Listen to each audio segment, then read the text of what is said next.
What's good, YouTube? It's your boy Malachi, and I'm back with another video.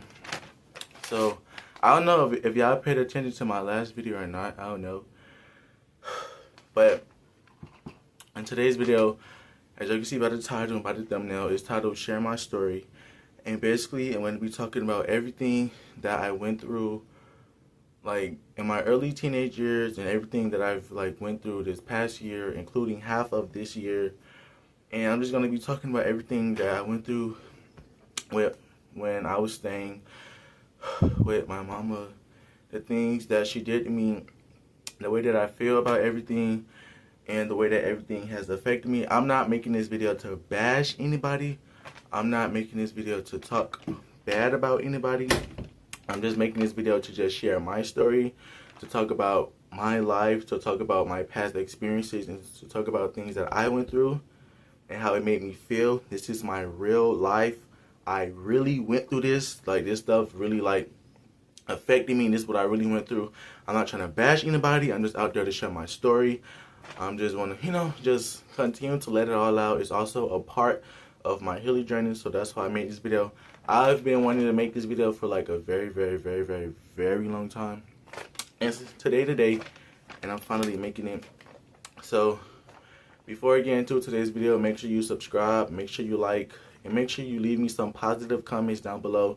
And make sure you follow me on Instagram, it's going to be on the screen. And make sure you follow me on TikTok, and it's going to be on the screen. And I want to say thank you to Peach McIntyre if you see this video. Like, thank you for just you being you. I'm going to make a separate video about that, but, like, I just want to say, like, thank you. Thank you for giving me the inspiration to, talk about what I went through, because what you went through with your mama is very much so similar to what I just came from and what I just went through. So thank you if you see this video. So let's get into the video. Okay, so first I'm going to start off with background. So I'm going to give you guys some background about my life. So growing up, I'm from Miami, of course. Growing up, my dad, he wasn't really in my life like that. And he wasn't really, like, active in my life like that. So I mainly grew up in a one-parent household. And I mainly grew up with my mom, just my mom and my sister, and whatever dude who she had or whatever dude she was dealing with. So I primarily grew up in a one-parent household, in a single-parent household. And it was by my mom. So it was just me, my mama, and whatever dude she had. And, of course, we had dogs as well. So while living with my mom, like, growing up, my early ages of my life, my childhood wasn't bad. Like, I spent most of my childhood time on my dad's side of the family, primarily around my grandma and my great-grandma. So those were the two women who I was always around. R.I.P. to my great-grandma, I miss you so much. But those were primarily the two people who I was around when I was growing up as a baby. My grandma, she always watched me. My great-grandma, she always watched me. Like, these people, like, they literally took care of me. So once I grew up and, like, started to get older, it started to, like, decline, and I started to not see them as oftenly.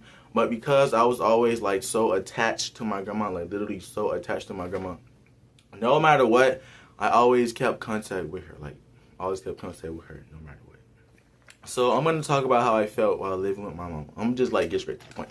So ever since I became, ever since I became a teenager, the dynamics of the relationship with me and my mom, it wasn't, like, the best. I felt like my mama didn't love me. Like, I felt like she hated me. Like, I felt like she didn't like me. I felt like she hated me. I felt like it was favoritism between me and my sister, no matter how much she tried to deny it. And also, I want to say I'm going to have, like, a lot of pictures and videos and stuff like that to also include in this video, to also, like, back me up, and, like, documentation that I took. So I'm also going to have that as well. But yes, growing up, I felt like my mama didn't like me. Well, since I became a teenager, I felt like she didn't like me. I felt like she hated me. I felt like it was favoritism between me and my sister, because just of the way, like, things were, like, because of the way things were, because of the way that she did things. That's just how I felt. And, like, it was really sad. Like, it was just really sad. I felt like she hated me. Like, imagine feeling like that about your own mama. Like, imagine you feeling like your own mama hates you. Like, yeah, that hurted me so bad. Like, I felt like it was favoritism between me and my sister. She would always she would always like go in my sister's room, hug my sister, kiss my sister, but she would never, you know, she would never come in my room, and she would never hug me, and she would never do that stuff to me. And I used to be like, dang, like why? Like I never did nothing to her. Like y'all, like I never did nothing to her. I was never a problem child. Like I never gave her a reason. You know, like I never gave her a reason to say anything to me. Like I always did what I had to do without her saying anything to me. When I was in high school, I always made good grades. Like I always did what I had to do for me. Like never had to ask her for nothing. Never asked her to help me with homework. Nothing. So yes, I felt like she hated me. Like I just felt like she didn't like me. Like, and I mean, I don't know. I never did nothing to her. Yeah, so she, like, I just felt like she wanted to make me miserable. Like, while I was living with her in that house for, like, this past year, the ending of 2023 and, like, still the beginning of this year, 2025, stuff got worse. Like, stuff got worse. And she actually started doing things to me that really made me look like, whoa. Like, the stuff she used to do to me, I used to, like, it used to make me say, I hate my mama. She don't like me. She don't love me. I said that because of the things that she did to me. So I felt like she wanted to make me miserable. Like I felt like she wanted to make me miserable. Like I felt like she used her her powers as a mom and as a parent against me. She would kick me outside and leave me outside all the way till nighttime. Like I was a dog. Like imagine your mama doing that to you, and she would be like, "Oh, she kicked me outside because it's a punishment."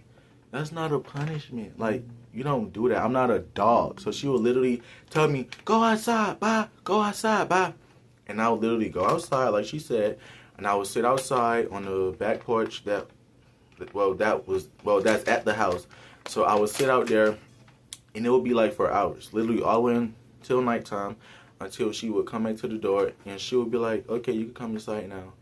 And I just be like, dang. Not one time has she ever did that to my sister. Not one time has she ever made my sister go outside and made her sit out there until nighttime. And then she finally told her to come back in. So just imagine how that would make you feel. Like, imagine how that would make you feel. Your own mama kicking you outside like you a dog and making you stay out there until nighttime. Imagine how that would make you feel. So she would kick me outside like I'm a dog and make me stay out there till nighttime. She would take the TV remote away from me. Never told me why she would take the TV remote away from me. She took the whole TV away from me like twice. So she took the whole TV away from me twice.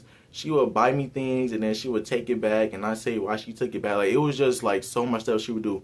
One time I even had to sponge bath, and that's earlier this year in like March or April. I had to take sponge baths because at the time the toilet was clogged up, and I can admit I did do it. So the toilet was clogged up, and she found out it was clogged up, whatever. So at some point, she closed the bathroom door, and I came back from school one day, and she was like, don't go in that bathroom. That door better stay locked, da da da da. So basically, I couldn't bathe. I couldn't go in the bathroom to bathe or brush my teeth or wash my face, which I'm going to include pictures on the screen. So I had to sponge bath. I had to sponge bath for maybe 4 days, I think, or 5 days or 4 days. So around that time, like I was still going to school, and I still had like school to go to. So I had to brush my teeth and wash my face in the kitchen. I had to take sponge baths to keep my body clean. And the way I had to use the bathroom, I would either poop in a bag or like pee outside or something like that. That's what I would do. But she would take the TV remote away from me. She would take the whole TV away from me. And I would just be sitting in my room, just miserable, sitting in my room.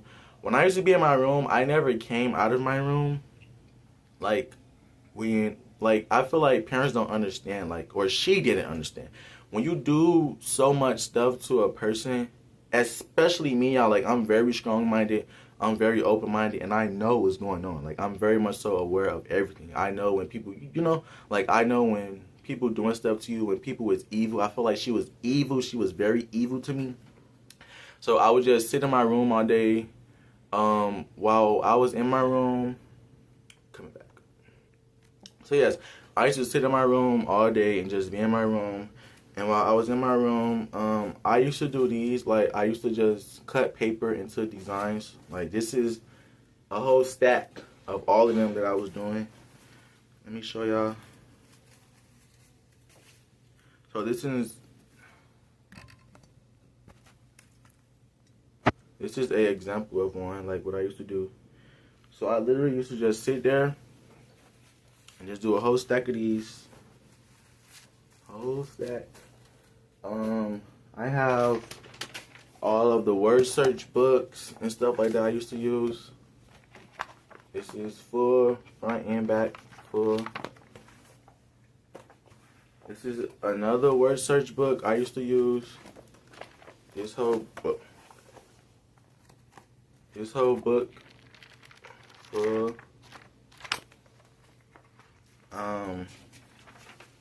I started this book on March 2nd and I finished it on March 15th. So I finished this book in 13 days, front and back pages.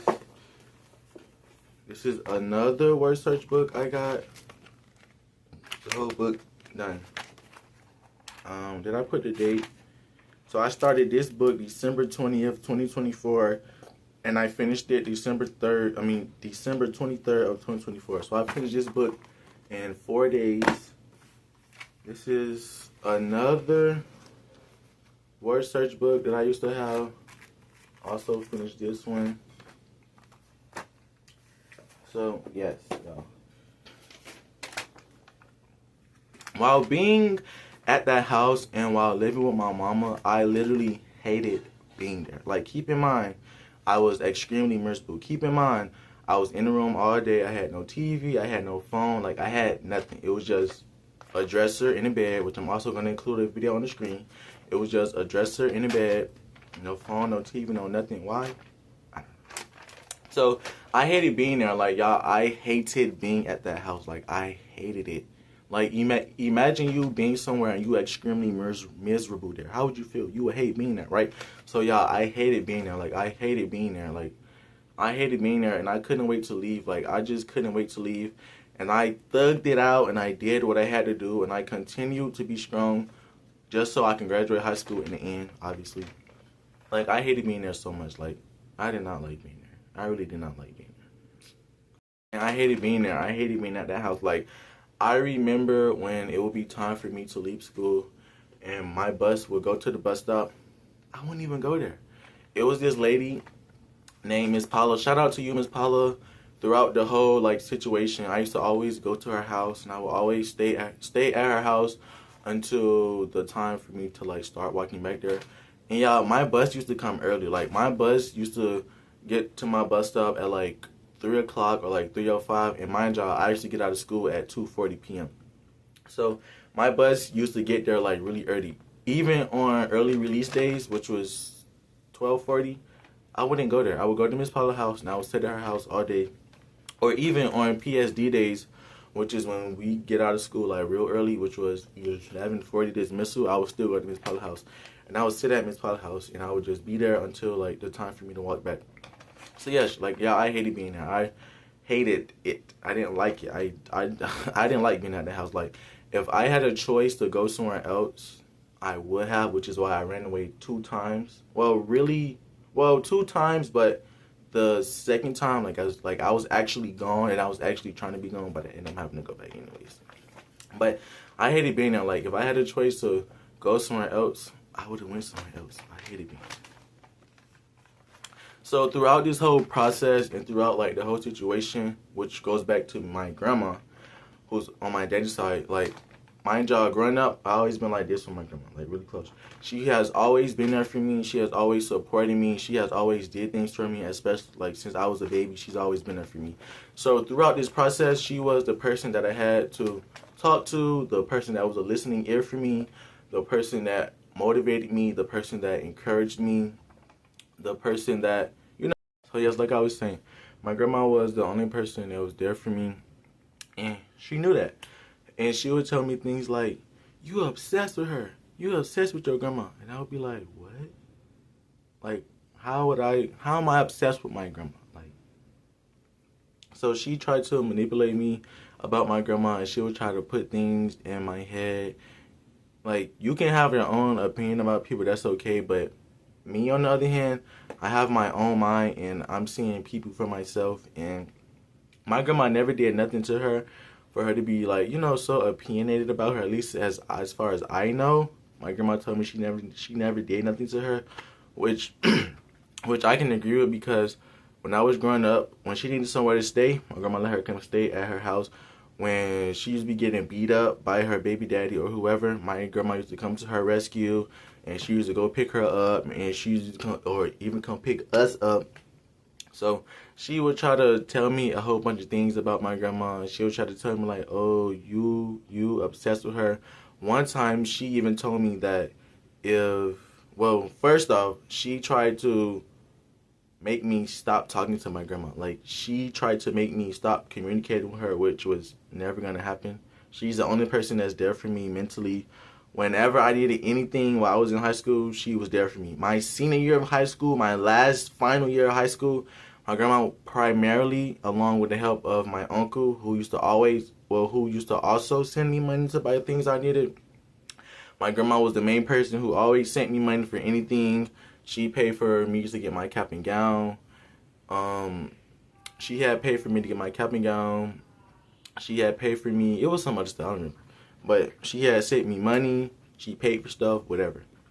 So she tried to cut communication off with me and my grandma. And she told me that if she finds out that I'm talking to my grandma, she's going to file a restraining order against her. And I was like, what? And mind y'all, I'm in Miami, and my grandma is here in Georgia. So she told me, oh, she will file a restraining order against her if she find out that I'm talking to her. She even told me how she don't want me communicating with her. Like, it was just so much stuff. Like, it was just so much stuff. And, of course, I wasn't listening to that, because you're wrong. She never did nothing to you, and she's the only person that's there for me. So, of course, I'm not going to stop talking to her. Like, what? And I also felt like she preyed on my downfall. Like, yes, I felt like my own mama preyed on my downfall, because, mind y'all, before my senior year of high school started, and, like, I told her my plan and stuff like that, like, what I'm doing after high school, and how I'm going to be moving out of her house and moving to Atlanta to come stay here with my grandma, which I felt like is very justifiable. I felt like I've had a lot of reasons why I moved out when I did. So I felt like she preyed on my downfall. She told me, these were her exact words. She told me, you go to Atlanta and learn how to be a faggot. And I was like, why would you say that? But guess what I told her? I said, nope. I'm going to go to Atlanta, and I'm going to get rich, and I'm going to be rich, and I'm going to be successful. That's what I told her. I felt like she preyed on my downfall. Like, you know how you just feel like a person, they just don't want to see you happy at all? That's how I felt about her. Whenever I was around people or whatever, like, it would show. And y'all, like, I won't say I was desperate to go to people's house, but whenever I did go to other people's house, I felt better. You know, like, I felt better to not be at that house and to be at their house. And, you know, like, I just felt better. Like, whether it was her mama house or whoever house I was at, and, like, I stayed the night there or whatever, I felt better. Like, I felt so much better being at somebody else's house and not being at that house. Like, and she used to say, oh, I'm desperate and I will go anywhere. But you did stuff to me, so of course I'm going to be quote-unquote desperate to leave or desperate to stay at somebody else's house. It was really, really hard for me to say how I felt, because I was always, number one, like, I was always afraid of the reaction that I would get from her. And when I did try to express how I feel to her, she always called me a liar. Liar, liar, liar, liar, liar, liar. Every time I said how I felt, I was a liar. Like, how you going to tell me how to feel? Like, I'm telling you how I feel, and you're calling me a liar, or you're trying to tell me how to feel. So I just always held my feelings in, like, and I didn't realize, like, how much of an effect or how bad that was until I got older. And until I would talk to other people and they would tell me, like, that's not good. Like, don't hold your feelings in. But I felt like I had no other choice. Like, it was nothing else for me to do. So whenever I did try to express to her how I felt, she always called me a liar. She always tried to tell me how to feel. And it was just nothing else for me to do. So I want to give you guys some advice. if you are in a situation that I was in and you feel like quitting and you just feel like it's just too hard and you just want to give up, if you're being mistreated by somebody, whether it's your parents, whoever, you just in a situation that I was in, you was very miserable, you was mistreated, you felt like shit, you was treated like shit, you was treated like a dog, I'm going to give you some advice on like how to keep going and how to continue to move forward from that. And this is just what helped me. So number one, I'm going to say pray. Like, just pray to God to strengthen you to just keep going. Like, that's one thing that I always pray for whenever I did pray. Like, I used to be like, God, just please give me the strength to just keep going for the remainder of the time that I'm going to be here. And I can honestly say, like, every time I prayed about whatever it was, like, I felt better. Like, praying just made me feel better. So I'm going to say pray. Number two, if you have you some notebooks, you have you some pens by you, and you can't really express how you feel, get you a notebook right now. Get you a notebook and get you some pens. And you go write in your notebook and you go tell your notebook how you feel. And I can honestly say, y'all, journaling helped me so much. Like, throughout that whole process, journaling helped me so much. Like, I got my first journal when I was 13 years old. I still got it. This is my first journal I got. This is my first journal I got when I was 13 years old. When I was 13 years old, the dynamics was still bad. Like, it was a very bad situation. This was back in 2020. And, like, I was depressed. Like, I can honestly say I was depressed when I was 13. I felt depressed. I was really sad. I was in a room still with no TV, like, no nothing. I went to this program called Active Community Center or something like that. And the people at the program loved me. Keep in mind, I was only 13 years old. So the lady who group I was in, this was around the summertime. Like, me and her got like this. Like, one thing about it, y'all, like, I've always had good relationships with people. Even to this day, no matter which room I step in, I'm going to always stand out. Like, it's just me. Like, people are always going to love me. People are just, like, people are always going to attract towards me. So she had brought me a care package, and in my care package, it was this journal. So this, I got this when I was 13 years old. As y'all can see, I got this when I was 13 years old. All the pages in it is like full front, or it's full. My first page was July 31st, 2020. I was only 13 years old writing. This is my first journal I got. This is another journal I got. These are all of my journals I've had over the years. And all I used to do is just write in my journal. Just write about how I feel in my journals. This is another journal. This is my last journal I just had before I left and just graduated high school. I used to just write everything in this journal, front and back. Journal front and back, filled up, front and back. This is another one of my journals that I used to have. This one is also filled up, front and back. This is another journal I had. I don't want the pages to fall out, but once I ran out of pages in the actual journal, I was like writing other pages, filled up, front and back. This is another journal I used to have. This is also filled up. Well, the whole book not filled up, but it's filled up, front and back. Front and back on both sides. And then lastly, this was another journal I had.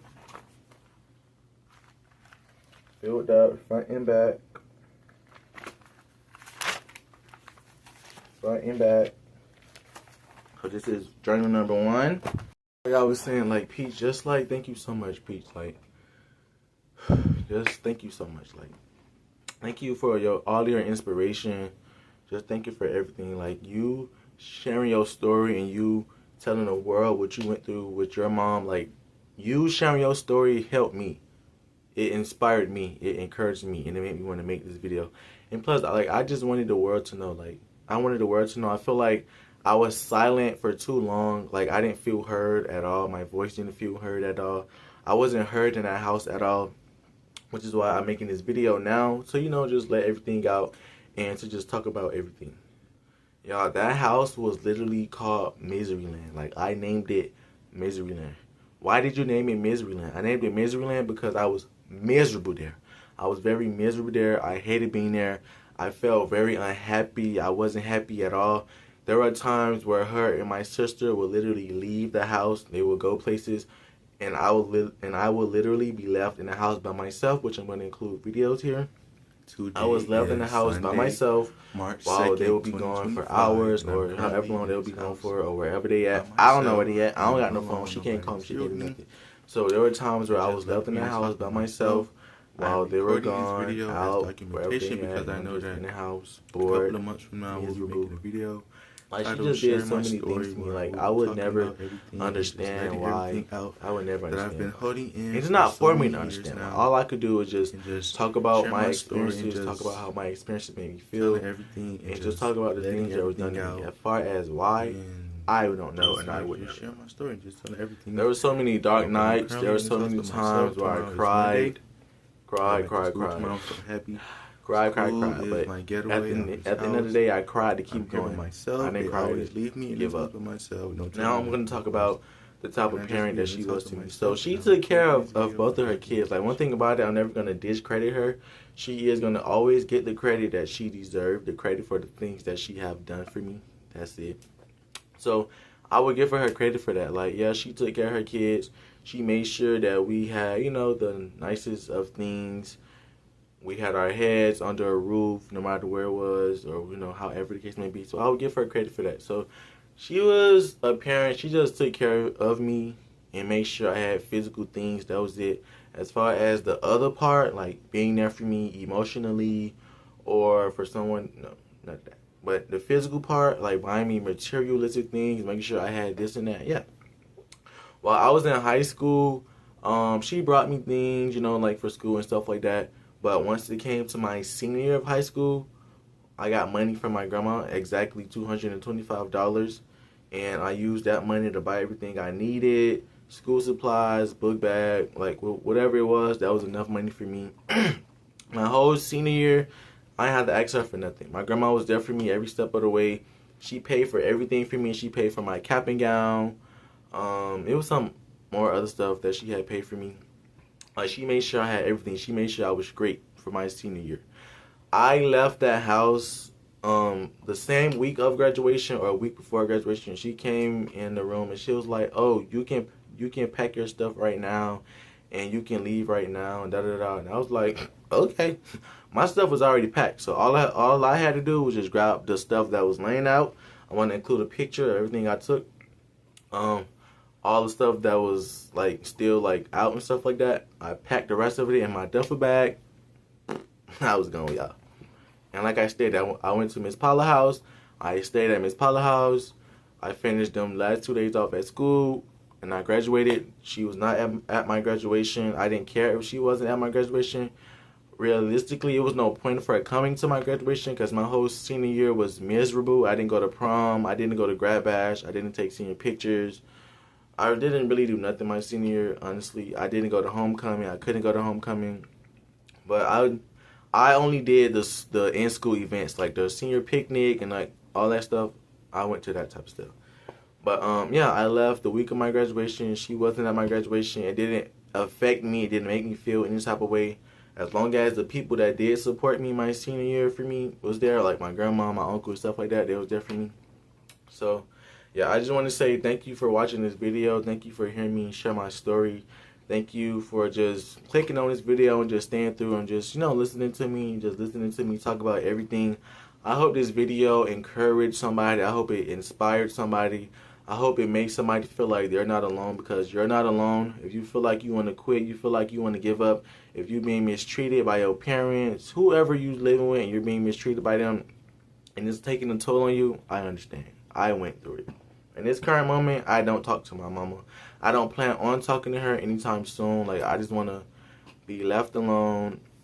Like just living my life, just having fun, continuing to heal while going through that, and like doing everything that I want to do, accomplishing my goals, chasing after my dreams and stuff like that. And I just want to say thank you for watching this video. My journey from here is only like going to just keep going. It's only going to get bigger. It's only going to get better. It's only going to get greater. Stay tuned. Make sure you subscribe. Make sure you like this video. Make sure you comment down below some positive and encouraging words for me in the comment section. And I just want to say thank you for watching this video.